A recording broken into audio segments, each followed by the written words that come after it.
Welcome to the Garden Angelus, where we talk about flowers, veggies, and all the best dirt. I'm Carol Michael from Indianapolis, Indiana, where I have a suburban garden measured in square feet. It's less than a third of an acre. And I'm Dee Nash from Guthrie, Oklahoma, where I garden on several acres out in the country, and I just expanded, which we will talk about. We call ourselves Garden Angelus because we are evangelists for gardening. We love gardening, and we want others to love it too. Yes, we do, and we aren't afraid to spill the beans and tell all of our gardening secrets, the good, the bad, and even the ugly. But that's enough of who, what, when, where, why. Let's move on to this week's episode. Hello, Carol. Hello, Dee, and guess what's special about this week's episode? I want everyone to imagine that balloons are falling from the ceiling, confetti is falling down. Pretend you have a horn. It is our 100th episode. Yay! Go Woo-hoo, us. We've woo-hoo. managed to keep it going for 100 episodes. And for all of you who don't know, in podcasting land, that's a big deal. Yeah, because podcasting isn't as simple as write it, hit publish. There's a little bit more work behind the scenes. But we are happy to be here. On to the next 100. Yeah, we're really excited, and we have such a good time talking with you guys every week and with each other. And the truth is, y'all, we talk to each other anyway because we talk about gardening. So this way we just get to share it with all of you. Exactly. Such fun. So for our 100th episode, Dee, we have added garden updates earlier this summer. What's going on in your garden? Oh my goodness, girl. We doubled the size of my border that runs outside my kitchen door and across from the garage border. We doubled it. I'm going to pull out more of the Bermuda grass today and use my decomposed shredded leaves as part of the soil for this bed, because it's composty. I didn't haul in soil this time because this area is really sandy. And so I'm just going to get the Bermuda grass out of it. It has good drainage already. So I have all these plants to plant and I got to get it all done before Monday. Good luck. Oh my gosh. Yeah, you talked about all those plants last week that you bought, and I made fun of you. I apologize for making fun of you, but I will do it all over again. You know that. I know. I know you will. What's happening in your garden? So I got a burr in my saddle the other day, and I basically did the big switcheroony. So I took out all the summer annuals in the front containers that were all looking pretty Crummy. worn out.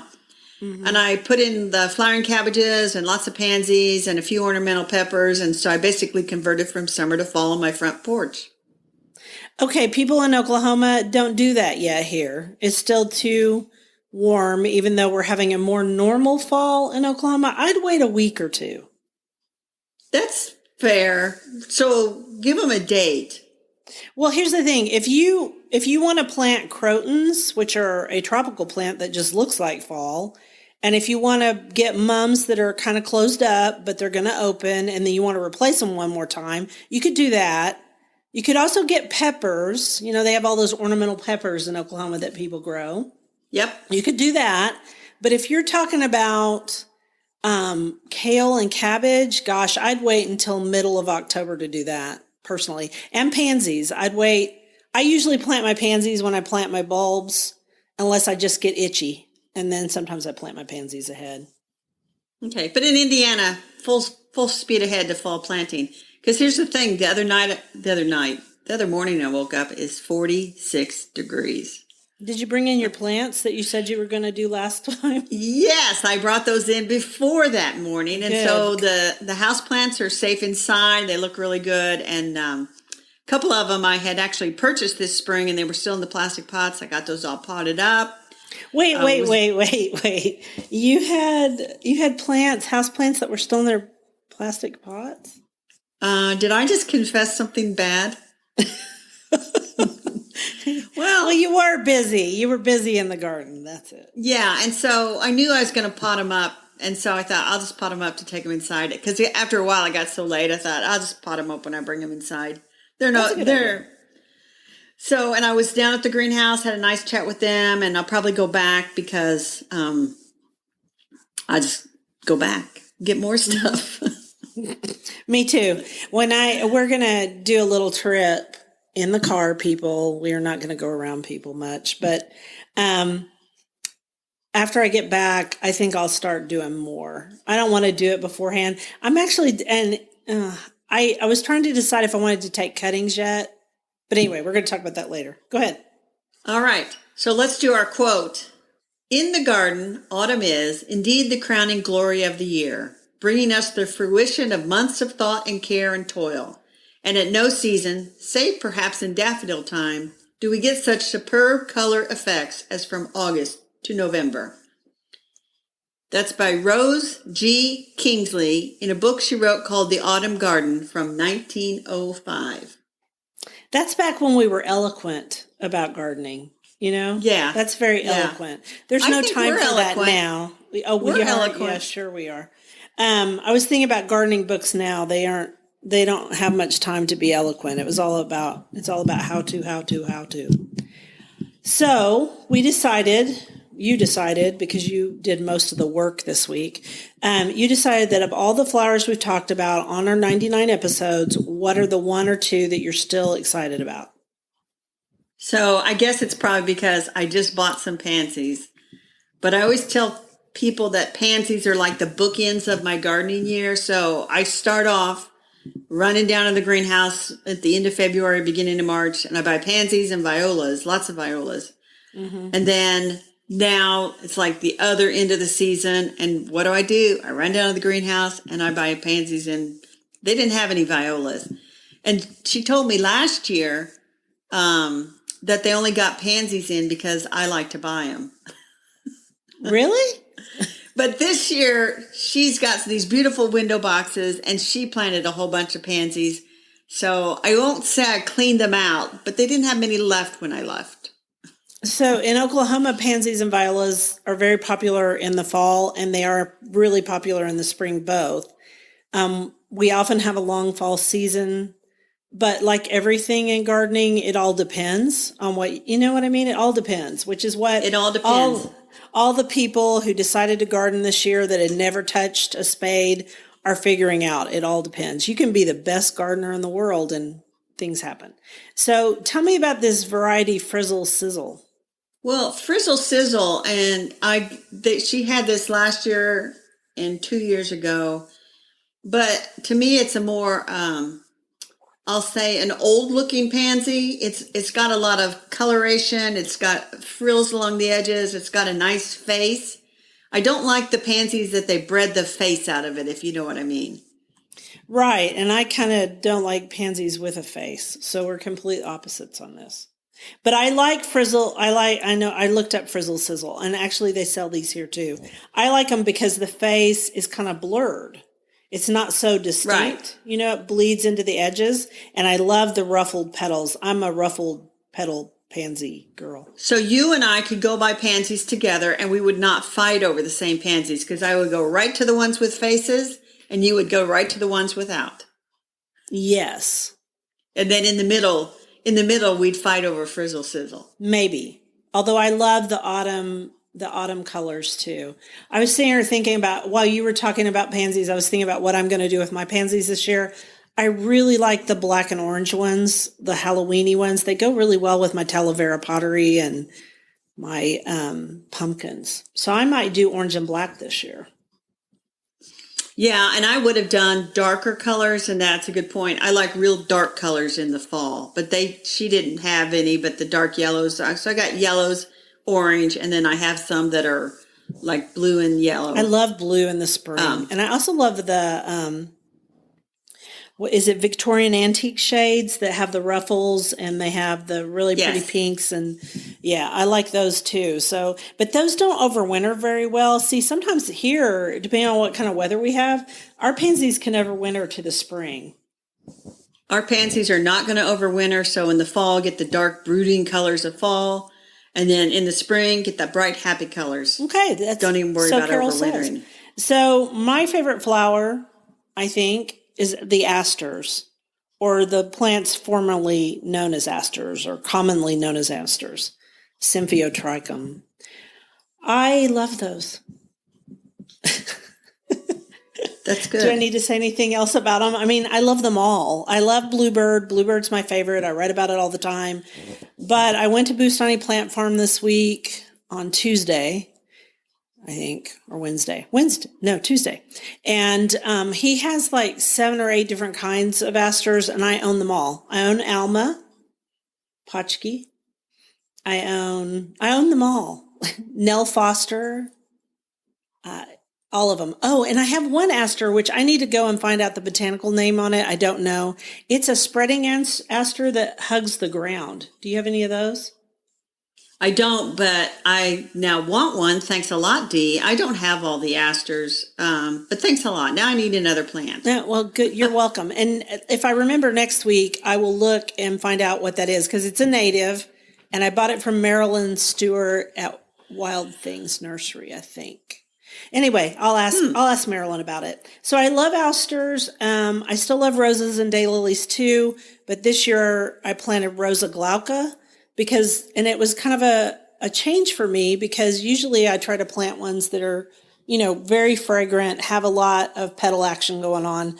And in this case, Rosa glauca is got blue foliage and it has really open red flowers. So it's not my normal type to choose, but I was thinking about pollinators and also more about foliage this year. We'll see how it does. They were tiny plants, but they lived through the summer. I bet they're going to have beautiful hips. Yes, it does make beautiful hips. I'd forgotten about that. Yeah, it does. So that'll be an interesting piece next to some grasses and a climbing aster I have, which is a North Carolina climbing aster. The other thing is, you don't think about roses as having fall foliage color, because you think about them getting black spot and the leaves just falling off. So I'm interested to see how that blue foliage changes in the fall. Yeah, me too, because other roses kind of go yellow if they don't lose their leaves to black spot. Right. So do you have anything else you want to say about flowers? That I love flowers, and every flower I look at is now my favorite flower. And so it's dangerous to go to the garden center because I buy more flowers. That's all I want to say. I bought more this week, and some grasses, native grasses. So our quote is, for the veggie section, "For man, autumn is a time of harvest, of gathering together. For nature, it is a time of sowing, of scattering abroad." That's by Edwin Way Teal. And I like that one because it is true when you think about it. We're kind of gathering things in and, spiffing things up and putting things away. And nature's out there throwing seeds around and getting ready to hunker down to spread its flowers all over. Like asters. Spread its joy. Spread its joy. Like asters. Everywhere. Like asters and a lot of native plants. And some hold on to their seeds so birds can spread them, and then others just blow in the wind, like ragweed. But that's not one we like. So reflecting on our 99 episodes, what main message did we try to get across about growing veggies? I think the message that we got across to people, I hope, is that even though vegetable gardening can be extremely rewarding because, let's face it, you get food. Right. There's also going to be failure in every single garden. So we talk about, hey, it was a good year for tomatoes, or it was a bad year for peppers, or it was a good year for, like for green beans. I'd say because we both chose varieties that didn't do great. We didn't have great green bean years this year. Not at all. No, mine was not good at all. But the point is, those things happen in every garden. It doesn't matter how much knowledge you have, and we're both extremely knowledgeable. It doesn't matter how much land you have. It doesn't matter how much money you have. If blight's going to strike your tomato plants, it's even going to do it in Martha Stewart's garden. Right. And the Queen of England has black spot in her rose garden because she doesn't spray. They don't spray. So I said something similar. I read an article this week about how people tried to garden for the very first time this year, and they were totally dismayed that things didn't go well. And I on the one hand, I was a little offended, I'll be honest, because I got this idea. I was surprised that all these people thought gardening was easy. It is not easy. It takes a lot of skill. It's just like anything else you do in life. It's a craft. And you have to become good at the craft, and then things still happen. And so I was thinking about that. But then again, I kind of felt sorry for them because I think garden communicators, have made it sound like everything's easy, and it's not easy. No, no. It's hard. It takes work, and you have to try to work in harmony with nature and against it. So last night we had friends over, and a white-lined sphinx moth was flitting all around us, drinking nectar out of one of the flowers. It was a bat-faced cufia. And we all really enjoyed it because it was just so cute, and it looks like a little hummingbird, but it's not. And I said to my friend, who's also a gardener, I don't really kill any sphinx caterpillars anymore, not even tobacco or tomato hornworms. And she goes, well, what do you do with them? And I said, I just go stick them on one plant and sacrifice one tomato plant to them because I just don't care. And they all said, oh, well, that's very Buddhist of you. And I just laughed and I said, well, I guess. I mean, the truth is I've learned that the longer I garden, the more live and let live I get. And we have red wasps out here, and they eat a lot of caterpillars. So by the time I even see the damage on my tomato plants, I usually have a wasp after them, you know? Right. Yes. And that point about live and let live, and it's all about finding balance in the garden. You cannot get rid of like mosquitoes, for example. Yeah. Without killing everything else off. Right. Yeah. You can't just go say, I'm going to spray and kill mosquitoes. You'll kill every insect in the garden, and then it will be an unpleasant place. And so it is live and let live. And I'm really letting live right now. Remember I said a couple episodes I had mimosa webworms up in my... Yes. Oh, my God. The hornbeam. Yeah. No, they're in the honey locust. Oh, I'm sorry, honey locust. Sorry, wrong tree. Every time I go out onto the patio now, it's like I've got to wave a stick around to get all the webs out of the way because they just get on me. It's ugh, that would be pretty gross. You know, I'm waiting for like the birds to come along and eat all the webworms. So I want to make sure the birds know that they're there, and I'm waiting for cold winter to kill them off because I'm not going to spray. I'm just not. There's too much else. There's too much other life that needs to go on in that tree. But we're also not saying that you can't, like if you have a huge influx of something, that you can't do anything. So this year was a horrible grasshopper year in Oklahoma. I've just never seen so many blasted grasshoppers. And they're huge and they jump everywhere and they get on your, they have stickery feet. I hate them. So if I had been able to get NOLA bait, I would have used it, but they ran out. And NOLA bait only kills grasshoppers and the occasional cricket who shows up. That's an example of IPM, integrated pest management. And if you guys want to look up more about that, you start with the least harmful thing first. Yes. The least harmful thing is to pick things off, squish aphid eggs, things like that. And then there's just different levels before you go nuclear. And don't go nuclear. It's just a garden. Don't go nuclear. Because you want birds. Exactly. And you want happy lizards. So Anyway, we aren't being preachy, but you just learn to live and let live. You learn about failure, and it's okay. I mean, I didn't starve because I didn't have green beans this year. Neither did I. Next year, I'm not going to plant those varieties. Anyway, next year, Provider is the variety I'm going to plant. And that's it. Yeah. So I have another quote, which I just like. I found this, I don't know what I was searching for. Oh, it's just darling. Go ahead. Come, said the wind to the leaves one day. Come o'er the meadows and we will play. Put on your dresses, scarlet and gold, for summer is gone and the days grow cold. A children's song of the 1880s. That is really sweet. I have no idea the tune, but just the idea of the wind saying to the leaves, let's play, and all the leaves turn to scarlet and gold. I just love it. I love it too. It's beautiful. Which has nothing to do with the book we chose for the bookshelf. No, that has more to do with the vegetable garden. So we both got a review copy of Edible Spots and Pots by Stacy Hervella. And we like it. Yeah. We like it a lot. And if you're a brand new gardener and you don't give up that things didn't go well this year. Try again next year. It's okay. And this is all about growing vegetables and herbs in containers, raised beds, and more. That's its subtitle. She starts out with containers, very similar to my book in that respect, and then she moves on to bigger containers, which are raised beds. That's just a big container. It all goes in with our philosophy of you don't have to plow up the North 40 or the South 40 to grow a vegetable garden.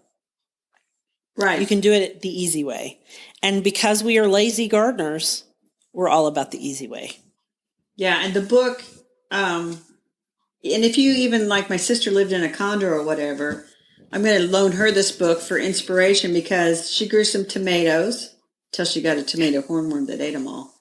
Yeah, that happens but sometimes. She grows a little bit of basil, and I think she would like to do a little bit more. And so I think a book like this would give her a lot of ideas of things that she could try to increase the number of pots that she's willing to do.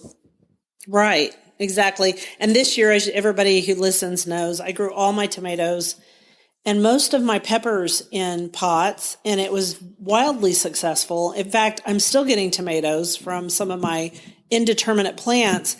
And when my friend Karen came over last night, Karen and John, I gave them some tomatoes because I was like, I can't eat any more tomatoes.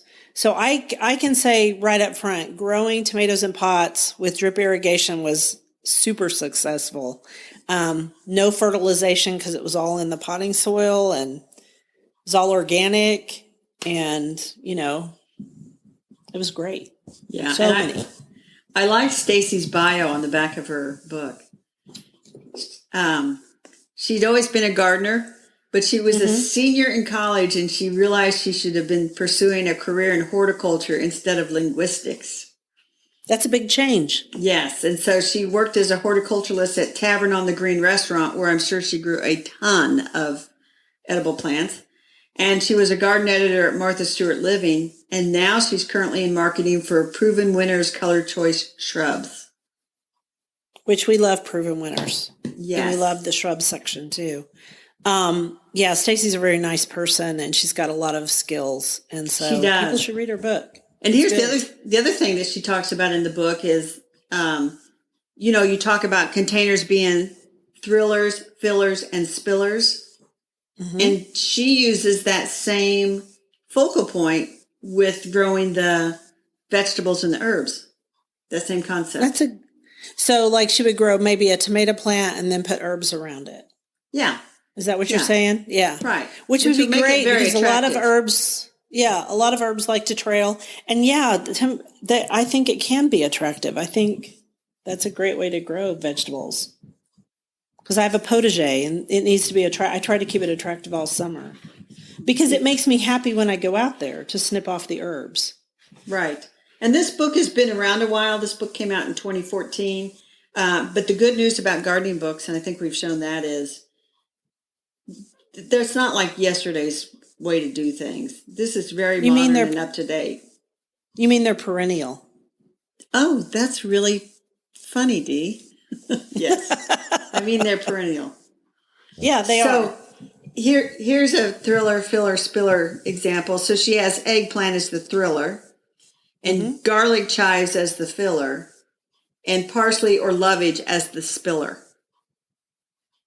Okay, that's all great, except for if you live in Oklahoma, don't plant those garlic chives because they will take over your whole world. Well, I'm still trying to get rid of them 32 years later. But if they're in a container, you could grow them.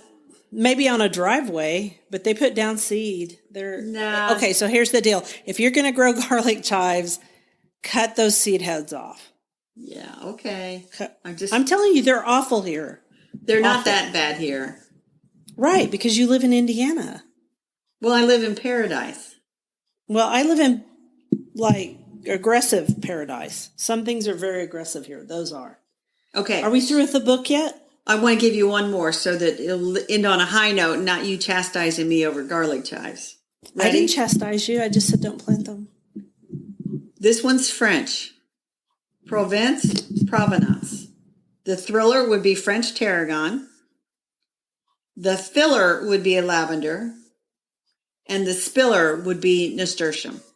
Oh, so that's an nice. herb one. I like it. There you go. Good book. Edible Spots and Pots by Stacy Hervella. If you want to get better into container gardening, from containers to raised beds, that's a good book to get. It's really good. It's got all the important information. It even tells you how to trellis things, tells you how to water them. It's very good. I like it. All right. Onward. We have another quote. Yes. The most regretful people on earth are those who felt the call to creative work, who felt their own creative power restive and uprising and gave it neither power nor time. That's by Mary Oliver. Wow, that's a really kind of poignant. It is. And the point of it is, we think of our podcast as a little bit of our creative work, kind of throwing things out to the world. We could simply make life a lot simpler for ourselves by just calling and chatting every week. But by making it a podcast, we're kind of putting it out there and inviting other people into the gardening world. And so I thought that was a good quote. So if you feel compelled to do a podcast or write something or create a beautiful garden in your front yard for your neighbors to see, give that thought, give that idea the time and attention so that you can actually do it.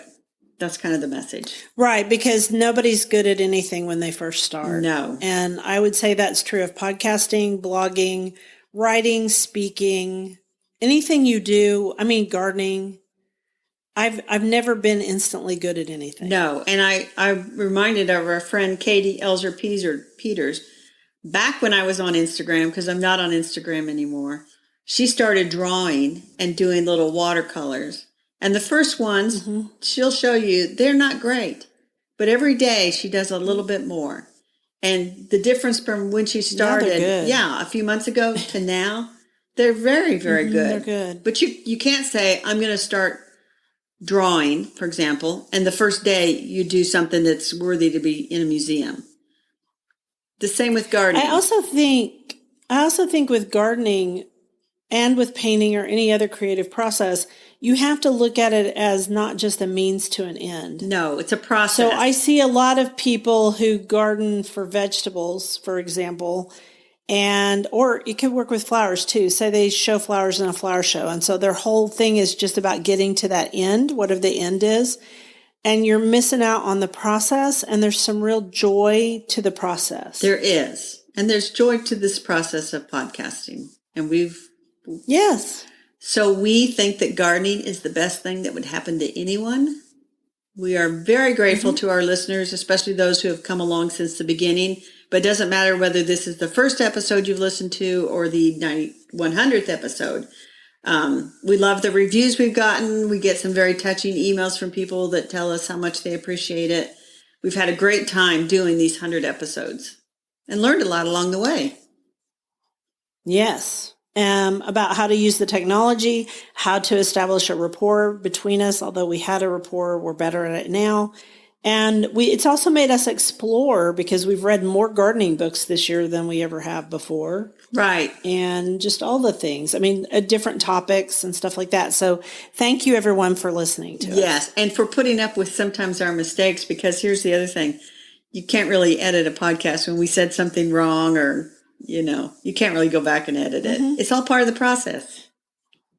Yeah, we try to fix it. But nobody's perfect. Nobody's perfect. So we have a garden commission for our listeners and for ourselves. Yeah, I made this up because I need it. I need the accountability.